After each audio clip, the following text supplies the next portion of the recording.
I wanted to share one more thought before I left today. Um, we caught it as we were reading, and I said, "You catch that? You get that? You see what that is there?" But I didn't, go into detail about what I noticed there. So I'm going to do that right now. So we're looking at 1 Samuel chapter 13, verse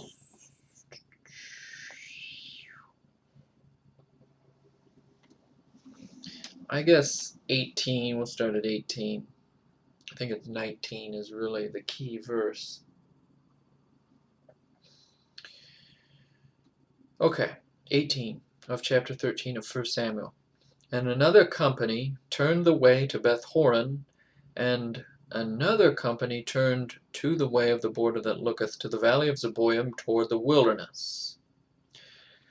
This is what I wanted to talk about. Now there was no smith found throughout all the land of Israel, for the Philistines said, lest the Hebrews make them swords or spears. But all the Israelites went down to the Philistines to sharpen every man his share, and his coulter, and his axe, and his mattock. Yet they had a file for the mattocks, and for the coulters, and for the forks, and for the axes, and to sharpen the goads. So it came to pass in the day of battle that there was neither sword nor spear found in the hand of any of the people that were with Saul and Jonathan, but with Saul and with Jonathan his son was there found. And the garrison of the Philistines went out to the passage of Michmash. So you see what it's saying there?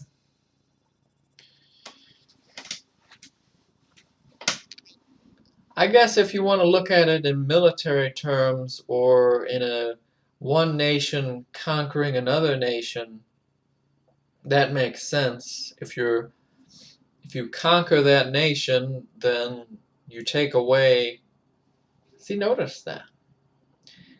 No blacksmith, there's no capability to build weapons. The spear was probably the advanced technology of the day, right?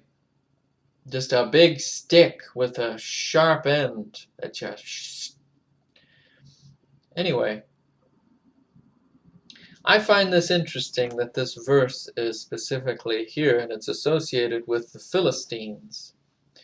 And the Philistines are associated with Palestinian, and it's just interesting. My main point I wanted to make, though, is the removal of capacity.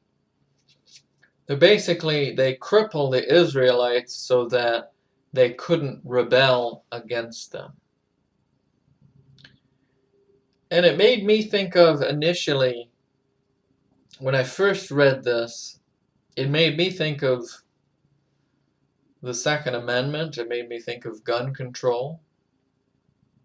The advanced technology of the day right now would be a gun.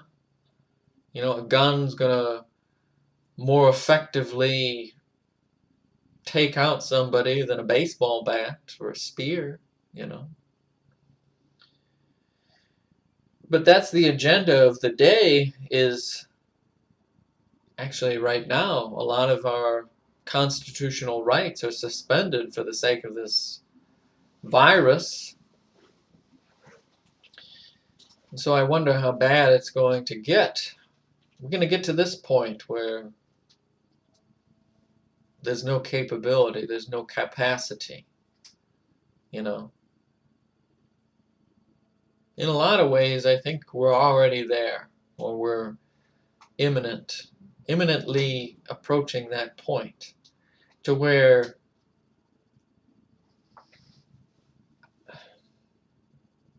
will there be any kind of capacity or capability to defend ourselves at the end, He ends it for the elect's sake. He stops all this going on.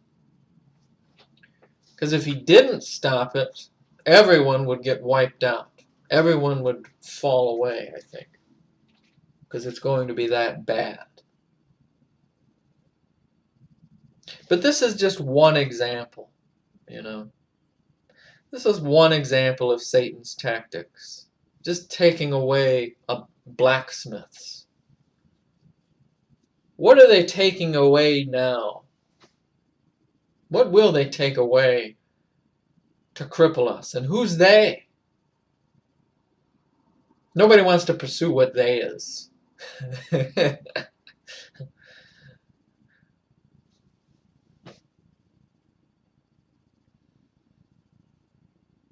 I don't know. I just found that interesting. I associate that with the removal of the capacity or the capability to do something. Are we already there? Can we do anything? I know Europe can't do anything. They gave up all their guns. What's going to happen to those people? Now us, we're pretty much all that stands in the way.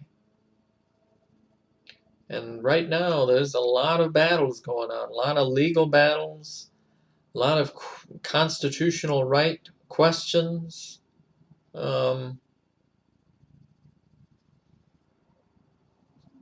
Scary stuff happening right now. I'm just letting you know that there's nothing new under the sun.